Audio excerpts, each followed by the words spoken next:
Olá, a embocadura na trompa não funciona de uma forma muito diferente, por exemplo, de uma corda a vibrar ou mesmo, por exemplo, esta folha de papel a vibrar.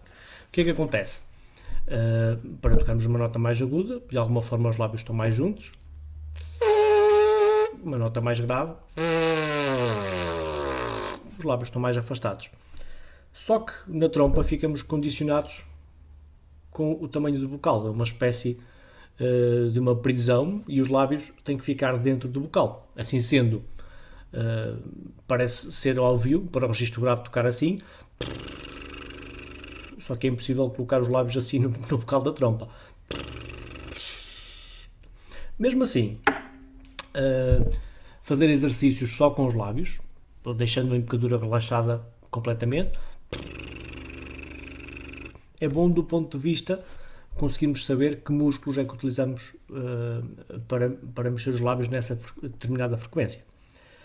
Assim sendo, se eu tocar, por exemplo, um Dó central, se for esticando os lábios, o que acontece?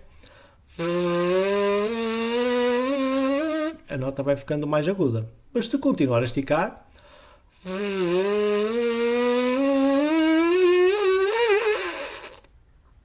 a embocadura começa a fechar e os lábios deixam de vibrar. É um pouco o que acontece com esta folha. Se eu segurar aqui e soprar, ouve-se uma determinada nota. Se eu puxar um bocadinho, esticar, ouve-se uma nota mais aguda. Se continuar a esticar, rasgou. Então, não é tão perigoso na embocadura, mas funciona da mesma forma. Agora, a ideia que proponho é fazer o seguinte. Segura-se assim, sai uma nota grave. Ao invés de esticar, reduzir o tamanho. E de repente uma nota muito mais aguda, sem fazer tanta força. E se puser mais pequenino ainda mais agudo, sem força. Se a cada um destes comprimentos esticarmos um bocadinho, vamos ter um pouco mais de tensão. Um pouco o que acontece nas cordas de um violino ou de qualquer instrumento de corda. Temos a corda que determina a altura do som e a partir daí uma tensão a partir da qual se pode subir ligeiramente, mas não tanto que faça com que a folha rasgue. Então o que eu proponho é inicialmente fazer alguns exercícios com os lábios, não necessariamente pensando no vocal, mas sim na frequência. Por exemplo, esta é uma nota grave, que sim, não funciona no vocal, mas equivale a uma determinada frequência. Então a ideia passa por, ao invés de esticar a embocadura, reduzir o tamanho da embocadura. Assim sendo, em vez de pensar em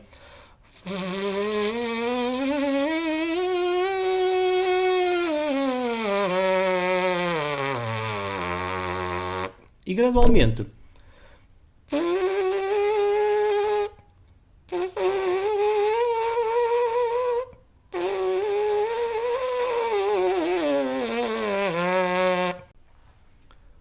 para cada uma destas frequências, se mudar a forma de vibrar, vou abrir novas possibilidades.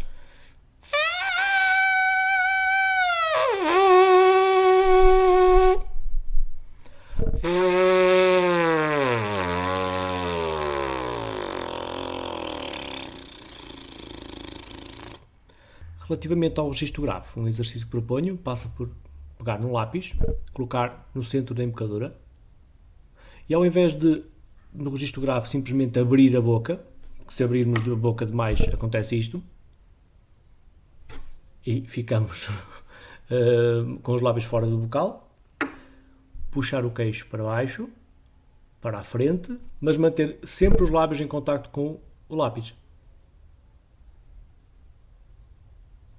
Desta forma, podemos certificar que os lábios estão sempre dentro do bocal.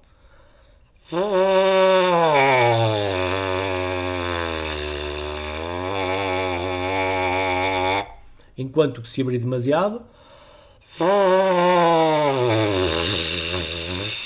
os lábios começam a deixar de vibrar porque alcançaram o final do vocal. E pronto, estes são alguns pequenos exercícios para ajudar a compreender o que se passa na embocadura da trompa.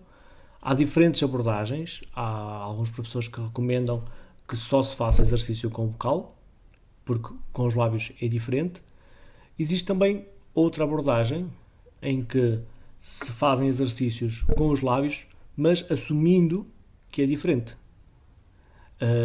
Alguém que esteja a fazer uma corrida não necessita necessariamente de treinar como fazer a espargata,